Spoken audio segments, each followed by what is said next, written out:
talk about addictions.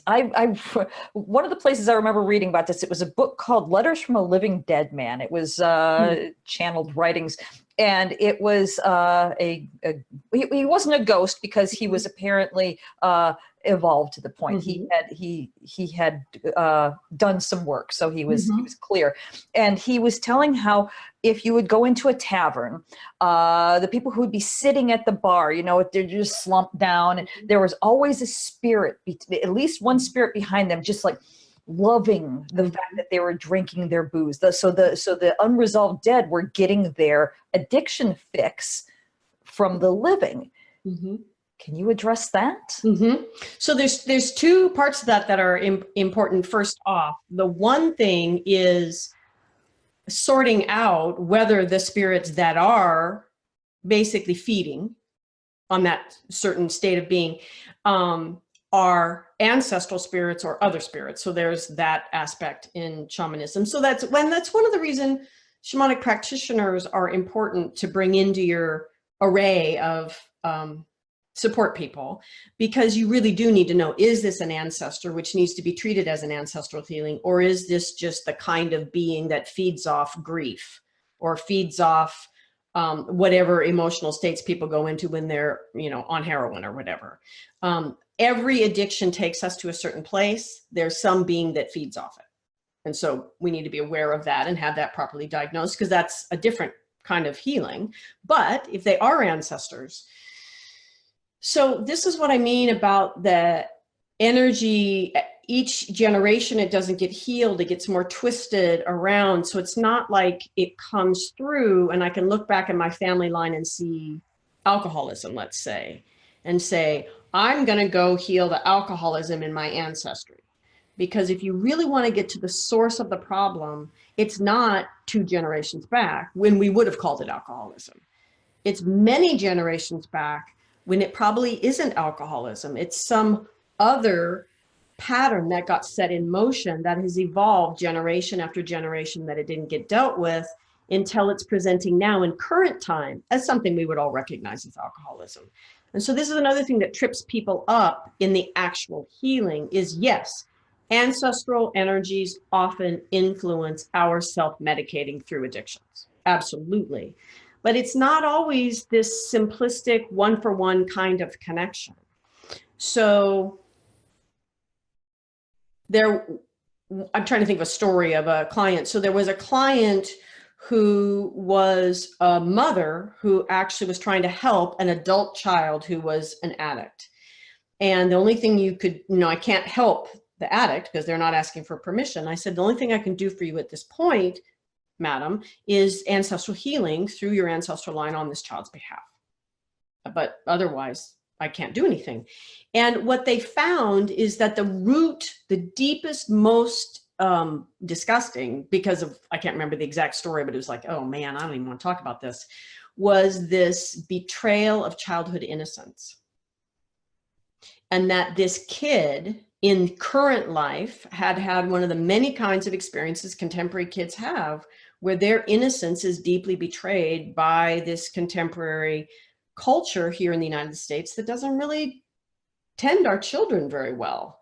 And that had opened the kid up, trying to deal with these complex feelings nobody was acknowledging and they didn't know how to express, opened them up to substances, and they end up finding that the addiction the kid finally got hooked in allowed them to not feel that pain, but it was coming out of that original pattern, which was their own betrayal of their own innocence. So it's kind of why ancestral healing needs not only the help of the ancestral helping spirits, but that ability to diagnose weird things very accurately that we get from shamanic journeying, because it's not simplistic. It is real, it's just not simplistic. Was that kind of what you were asking? Yeah. Actually, that was a fantastic response, because I had no idea what the answer would be. So that was a really very helpful response. Thank you for that. Right, and just to say really quickly, like 5 people could come, they want ancestral healing, they're all dealing with alcoholism. The actual root of that problem could be 5 different patterns. Right. Okay. Wow. That's a lot to think about. Thank you.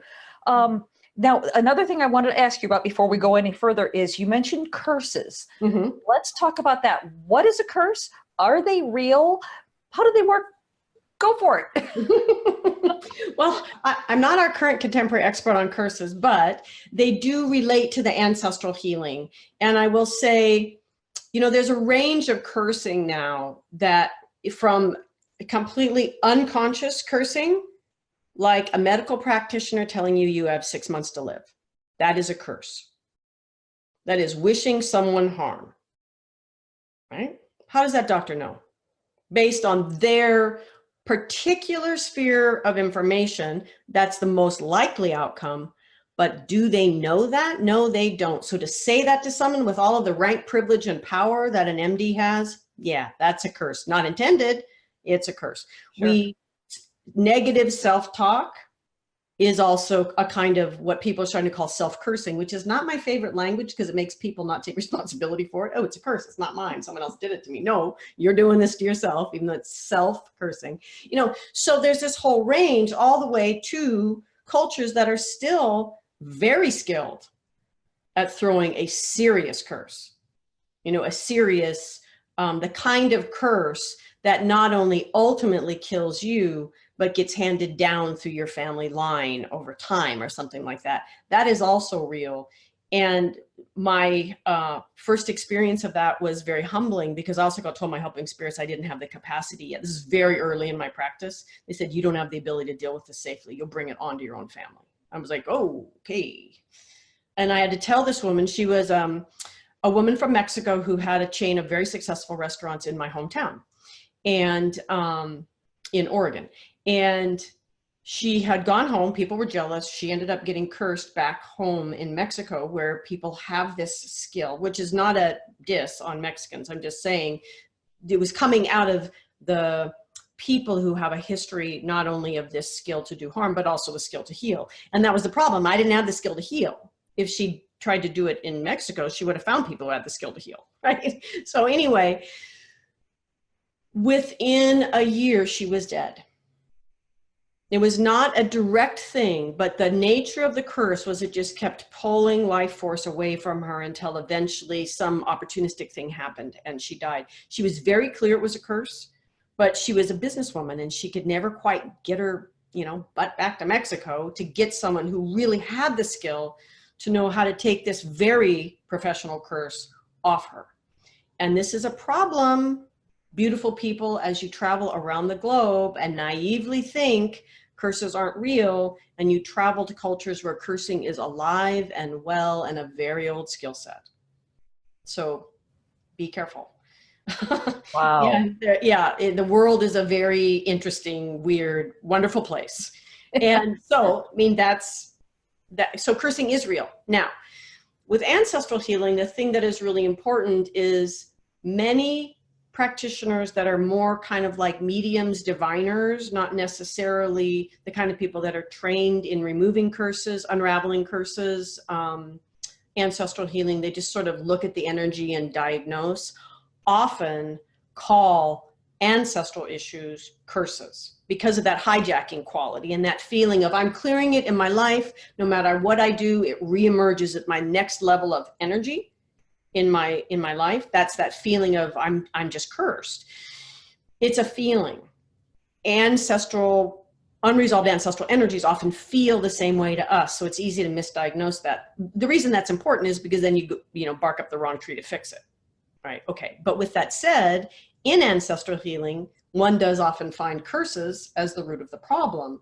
So way back when there was a curse, right? What you're experiencing now is something we would easily diagnose psychologically, and we wouldn't even know it's a curse. So that's the other interesting thing is often way back, there are curses. There are often the ancestor who's the problem was the one who was doing the cursing, right? And didn't actually, do anything to reconcile that energy at their death. And so now they're stuck here because by all their curses, especially if they were really good at it. I find a lot of really exceptional cursors. I don't have anywhere near the knowledge or ability to actually unravel one of their curses.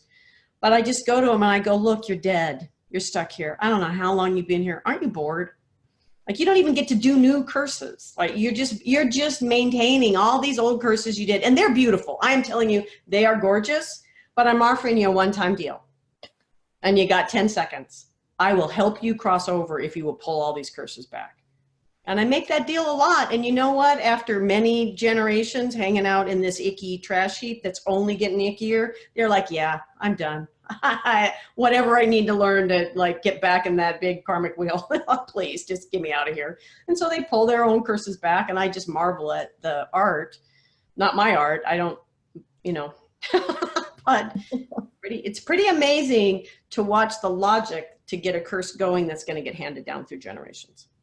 Yeah. Sad, but it does happen. It is real, Yeah. Wow. It's not like Hollywood real, but it is energy real. Right.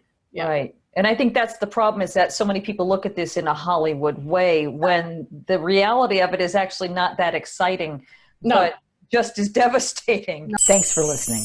Check out Castle Gate, a novel based on my own ancestral healing journey, at lisabonis.com.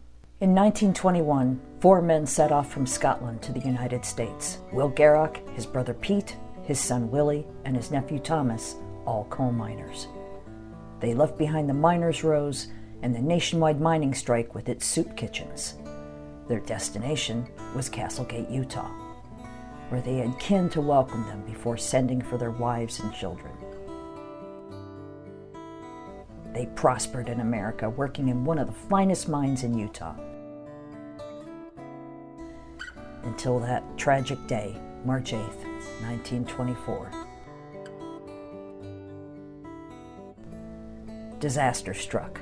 3 explosions, trapping 171 men inside. Rescue crews worked tirelessly for days, but sadly, they could not save a soul. Women were widowed and children were orphaned, and some never recovered from their broken hearts.